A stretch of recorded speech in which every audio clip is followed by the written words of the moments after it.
And all of a sudden, did America turn against Rory McIlroy?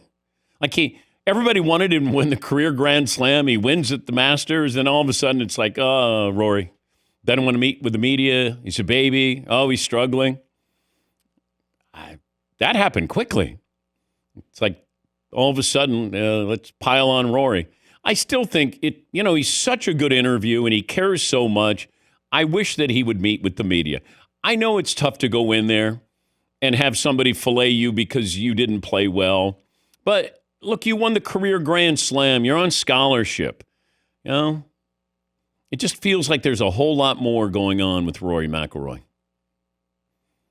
Like he held on for dear life to win Masters. Oh, dear life. It was painful to watch. And now you kind of thought, man, that's lifted. Go out and play.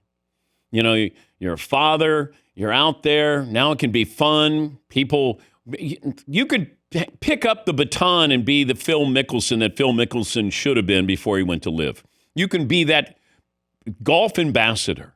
Now it feels like DeChambeau wants to be that, although he didn't play well either. So you can talk about these guys who choked, and a lot of those guys who choked aren't used to being up on the leaderboard. You can look at the bigger names who didn't play well, but I still wouldn't say choke.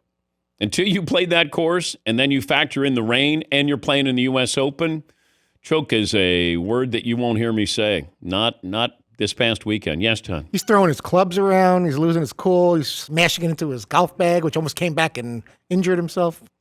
That happens. It happens more than you think. We just don't see that sometimes. But spend 15 minutes with the media. That's all. That's disappointing. It is. During the commercial break, we were talking about Rory McIlroy, and Seton brought up some valid points. He's saying that, maybe Rory is just saying, I'm tired of being the voice, like I'm speaking for the PGA Tour. I did that. I caught flack. The whole Live Tour, those guys made all their money, hundreds of millions of dollars. I stood by. I defended the PGA Tour. Tiger had a voice in this, but he wasn't playing anymore. I was the lone guy. I did all the interviews here. Now, I just want to go out and play golf. I'm not going to be the spokesperson for the PGA Tour. And, maybe that is his philosophy. I understand that. I understand the sensitivity of that. He may feel like the PGA Tour did some things behind his back, and then he was out there on an island. Yes, Eden. Yeah, I think he also feels like he was a bit singled out with the equipment controversy thing when him and Scotty Scheffler were basically in the exact same situation, but Rory is the one that got all of the attention for it. Mm-hmm. So maybe he's a little upset too with the media, and it's like, I don't really need to do this. I'm going to play golf. I'll do whatever I have to do. But other than that, I'm good. I'm going home. He's such a good interview. And yes, I'm asking him to be a good interview after being humbled by, Oakmont. I know. It goes along with the territory, okay? All of these athletes, I think you owe it to the public to speak to the media. How long you speak or what you say, that's up to you. But I do think that they support you. They're out there. They're fans of yours. They want to hear, good and bad. Everybody wins. They want to bring their kids to the press conference. When you lose, you don't want to be there. I understand that. Somebody even said, well, how would you feel if you were interviewed after you lost the sports Emmy? I go, I'd be fine. I have a bloodletting every Wednesday morning after the Tuesday sports Emmys. I have no problem. If somebody wanted to ask me questions about why we didn't win, okay. It's not the end of the world.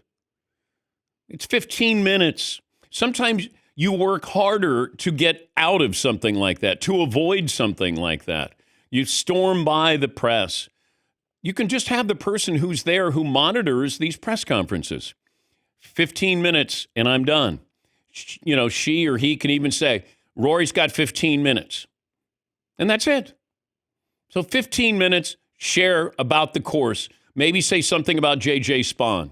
Maybe say something about you're going to play in Hartford. Whatever it is. But I think you owe it. And it's difficult. But look, I come from the experience of being in there when Bill Buckner had the ball go through his legs and cost helped cost the Red Sox a World Series. And he sat there and he answered the questions.